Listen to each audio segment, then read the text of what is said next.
વાત જૂનાગઢની જૂનાગઢ મનપાની 13 વોર્ડની 52 બેઠક માટે મતદાન જૂનાગઢ મનપામાં 2 વોર્ડની 8 બેઠક પર થઈ ચૂકી છે બિનહરીફ લોક સાહિત્યકાર રાજભા ગઢવી પણ મતદાન કરવા પહોંચ્યા।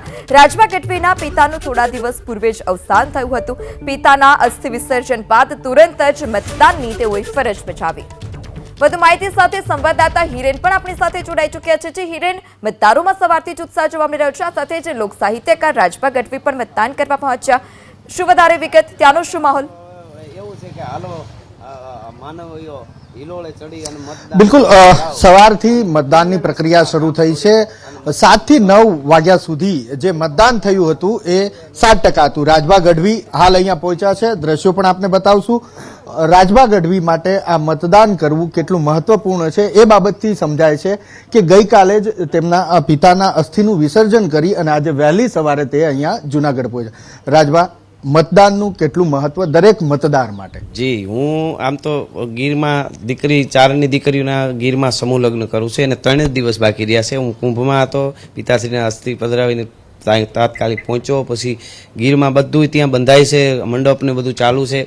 એ છતાં પણ મેં કીધું પેલું કામ આ કરવાનું, 1000 કામ છોડીને મતદાન કરવું જોઈએ। આપણી ફરજ પણ છે, આપણો અધિકાર પણ છે અને હું જીવતો છું એની સાબિતી આપવા માટે મત દેવા જવું જોઈએ, તો જ માણસ જીવતા છે। મરેલા માણસનું કોઈ સાંભળવાનું નથી અને મરેલાથી કાંઈ થતું નથી। રાજભા, હવે તમે મહાનગરપાલિકામાં રહેવા આવી ગયા, પહેલા તો નેહડામાં રહેતા હતા, તો આ જૂનાગઢ કેવું હોવું જોઈએ, કેવું વિચારો છો, કલ્પના શું છે તમારી કે જૂનાગઢ કેવું હોવું જોઈએ? જૂનાગઢમાં વર્લ્ડ આખું આવે એવું અહીંયા ટુરિઝમ નું પણ થઈ શકે એમ છે, 2 પ્રકારમાં। એક તો ટુરિઝમ આનંદની ફરવાની દ્રષ્ટિએ પણ અને આધ્યાત્મિક દ્રષ્ટિએ તો ગરબો એટલે હિમાલયનો દાદો કહેવાય, તો ખૂબ થાય છે, પણ થાય એના કરતાં હજી 10 ગણું વધારે થવું જોઈએ એવી આપણે આશા રાખીએ છીએ। અને જૂનાગઢમાં એટલું બધું છે, કોઈ કલ્પના કરી છે, ગમે એટલી ગ્રાન્ટો હોય તો એ નાની પડે, એટલા કામ જૂનાગઢમાં સારું એટલું થઈ શકે એમ છે, થાય છે, પણ હજી ખૂબ થવું જોઈએ એવી આપણી આશા છે। અત્યારે કેવું છે જૂનાગઢ? જૂનાગઢ તો જૂનાગઢ જ છે, પણ અત્યારે આમ ધીમું ધીમું પીડ્યું જતું એવું લાગે છે। હવે છેલ્લે તમારી જે ઓળખ છે લોક સાહિત્યકારની, એ ભાષામાં મતદારોને વિનંતી?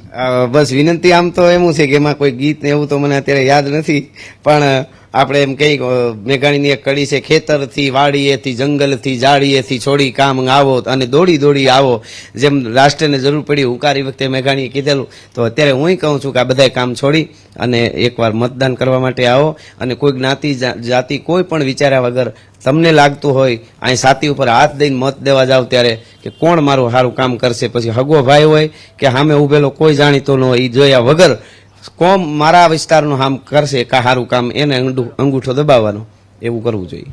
ખૂબ આભાર રાજભા વાત કરવા માટે। તો લોક સાહિત્યકાર રાજભા ગઢવી પહોંચ્યા છે મતદાન કરવા માટે। અહીંયા મતદાન મથક પણ દર્શાવવાનો પ્રયાસ કરીશું।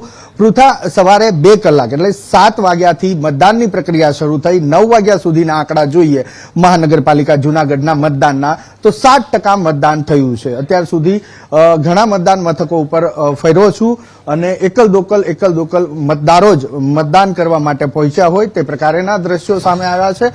આ મતદાન મથક ઉપર પહેલી વખત મેં આ કતાર જોઈ છે। મારા સહયોગી જયરામને વિનંતી કરીશ કે એ દર્શાવવાનો પ્રયાસ કરશે। સવારે 7 વાગ્યાથી જે મતદાન શરૂ થયું, પહેલી વખત આ રીતની થોડી કતાર જોવા મળી છે મતદારોની મતદાન માટે થઈ। યુવાઓ, મહિલાઓ અને વૃદ્ધો પણ મતદાન માટે પહોંચ્યા છે।